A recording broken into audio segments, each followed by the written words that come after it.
Folks, AJ the CEO here, and in this video, I'm going to walk you through how to set up the Gigabyte DS3H motherboard so that you can install Windows 11. So let's go.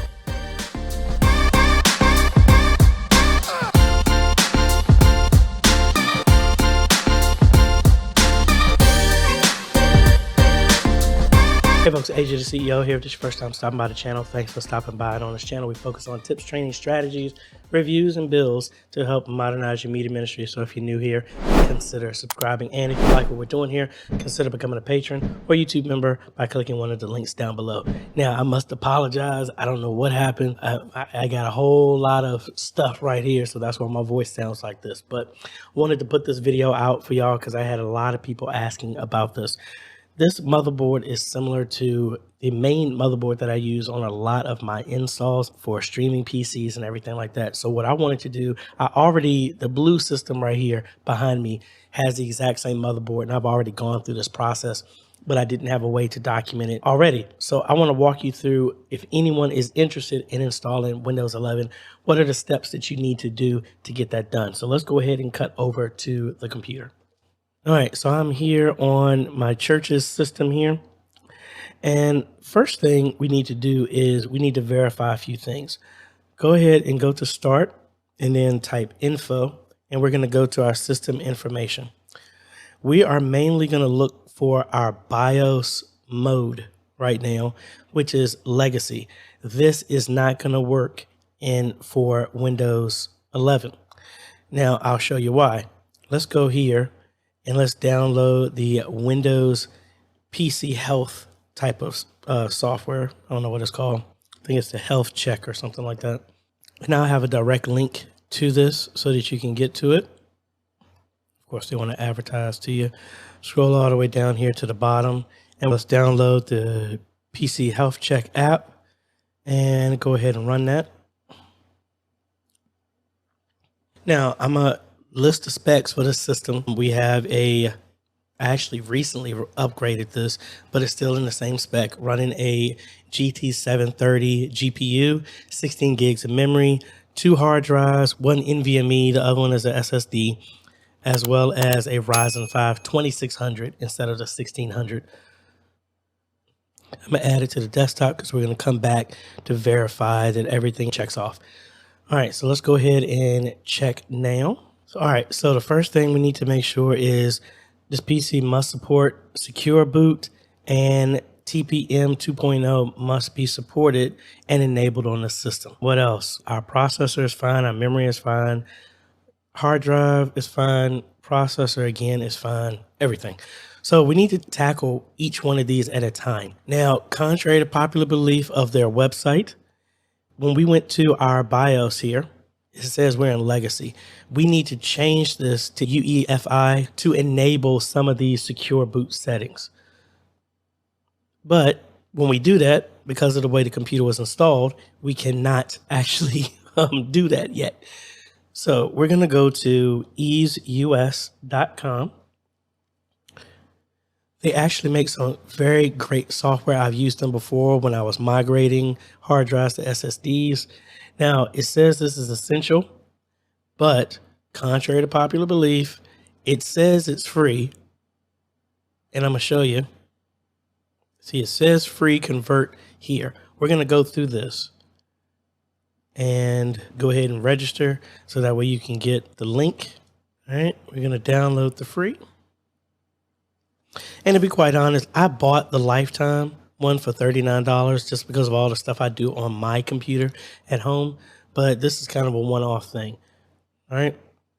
So we got it here. Let's go ahead and download it. Install it, excuse me. Let's go ahead and custom install. That's if you want to move this to a different location. But we're going to see, that's why I think it's interesting. It says it's the Partition Master Suite installer, even though we said we wanted the free one. So go ahead and install that. And this is going to allow us to change over change our install of Windows without destroying it and forcing us to reinstall the entire Windows all over again. This will take a second, so let's speed this up and we will jump over to when it's done. Now, while it's doing this, what you could do is just when you're setting up Windows for the very first time on a very bare bones system that you just built, you can just set all of these settings from the beginning, and then you wouldn't have to do this. But we installed these systems quite a while ago, so that's why we have to make these changes. All right, let's go to Start Now. And again, it said it was free, but I am showing you this. It's not going to do it like the way you were hoping for. So you might have to get a pay for the license, but honestly, I think it's worth it. See, it said this is free. And you see here, it said the free edition would allow you to convert your master boot record, but they've now moved this behind the professional, which I think is false advertising, me personally. But, you know, I have not found a free version yet for this. All right, so the first thing we're going to do is find out which disk, has your C drive, which is your bootable one. This is disk 0. And what we're going to do is we want to convert this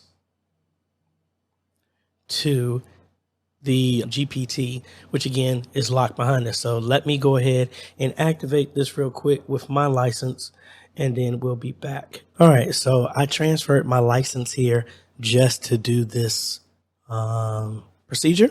So we have set our task to convert the master boot record to GPT. All right, so let's go ahead and launch that. And this isn't a big hard drive, so this shouldn't take very long to do. So let's go ahead and kick that off. And a reboot is going to be required for this.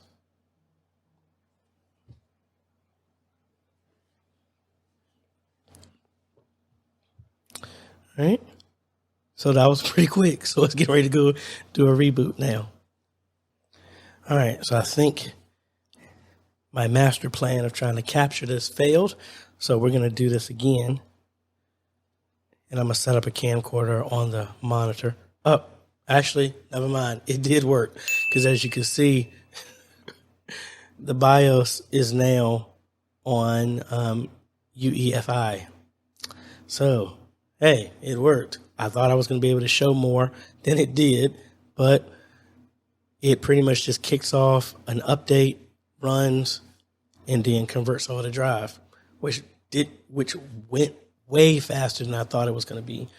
But at least I'll be able to document all the rest of the other parts as well too, so that y'all can see that. So I disconnected that. So hopefully we should be able to get the BIOS when we do that. But let's go ahead and go run the PC health check again. And we should have a new item now that says it's been verified.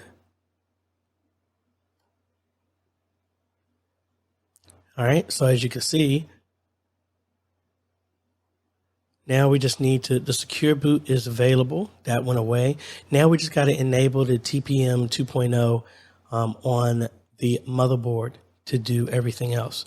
All right, so let's go ahead and do a restart. So now I'm hitting the delete so that we can get into the BIOS. All right, so we had to do quite a few jumps because for whatever reason, it won't send the signal to my ATEM so we can properly record this. But hopefully y'all can see everything that's on here. Let's go ahead and go into our BIOS now. And let's check the things that we need to look through. So the first thing is we need to enable the TPM for that. So let's go over here to our system. I'm going to go pan through here. All right, so we got that, and there it is right there, AMD CPU FTPM. That's on the peripherals. We're just going to go here and enable that. And I think this, because this is actually on an older BIOS than the one that I did, but let's see how everything goes through. So now we're directly on our system. Let's go ahead and log in. Now let's check our PC health one more time.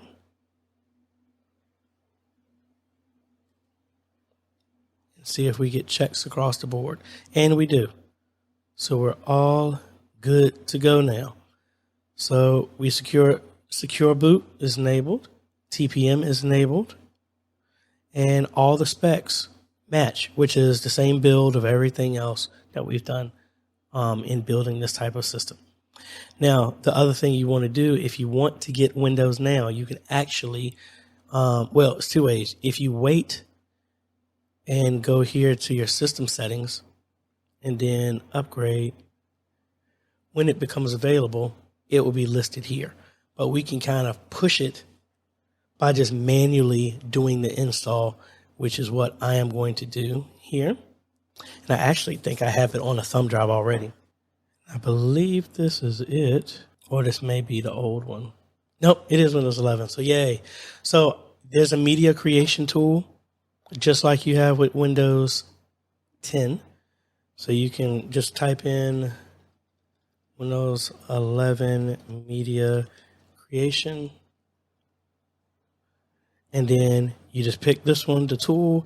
You get a thumb drive that's at least 8 gigs, and it will create a bootable USB drive or one that we can just run it off of like we're getting ready to do right now.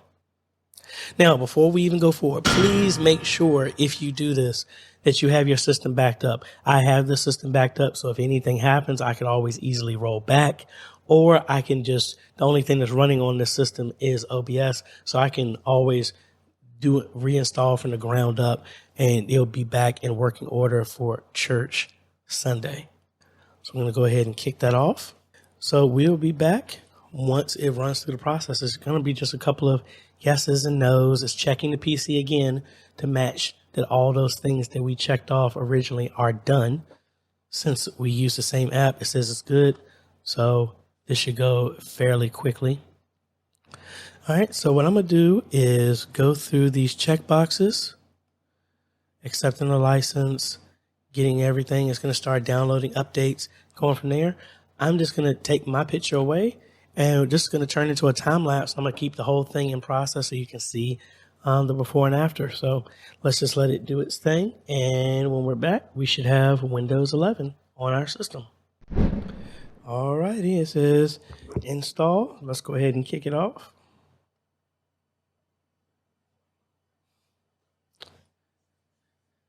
So it's got everything in place. So let's cross our fingers, make sure everything is done, which I think it should. I've already done it twice, but I think people in the media are going to be in for a mild surprise once this is done. So we'll be back once the install is finished. All right, it took a while, but we got it up and installed. Let's go ahead and log in. And let's see, can we do everything that we normally were able to? And of course, hi, welcome to Windows 11. Guess it has a few more things to do. All right, so here we go. Everything is in place. So let's see, the main thing we use this system for is our streaming. So if I go to our ATEM software, it picks up my ATEM since it's here. It will pick up the ATEM once we get the system back at church. What else? We have our OBS, which are the only two things that are ran. These are missing because they're on our network, so that's not a problem.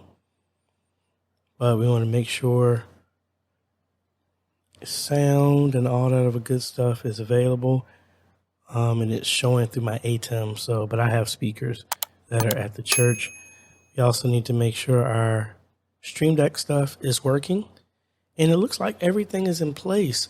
I am going to take the computer back down to the church and test it out with our system, but took a little bit longer than I wanted to, but hey, we got it there. We're not having any issues, and we can easily uninstall this and restore it back to Windows 10 if need be. So if you have any questions, please let me know down below. Again, this was the entire process of going through with a Gigabyte DS3H motherboard. That is a B450, but technically the exact same thing would be with a B550. You need to make sure that the hard drive is set, well, the BIOS is set to UEFI. If you don't, you need to use a tool like EaseUS Partition Master that can convert it over. makes it very non-destructive, so all your data is maintained very easy. And then you got to turn on Secure Boot in the BIOS. Make sure that TPM 2.0 is turned on in the BIOS as well too. And if you have that motherboard, it is supported. So again, if you have that one, we went through the whole process, so it shows that it works. So hopefully I'll have a link to everything that I used down below, which was mainly just the creation tool from Microsoft's website, as well as EaseUS. And it's pretty straightforward. So like I said, if you have any other questions, please leave them down below. I will let you know in an update how that system is doing. And I actually have another system that's behind me, which is our video editing system that we really don't use that much at the church. I'm actually doing the install for that one as well too, to Windows 11. So have two systems to test out. So if you have any other questions, please let me know. I think I already said that like 3 times. So if you like this type of content, I appreciate a like, consider subscribing, and hit that bell. That way you get notified when we come out with other videos to help modernize your media ministry. Thanks for watching, folks. This is AJ. We will see you on the next video. Later.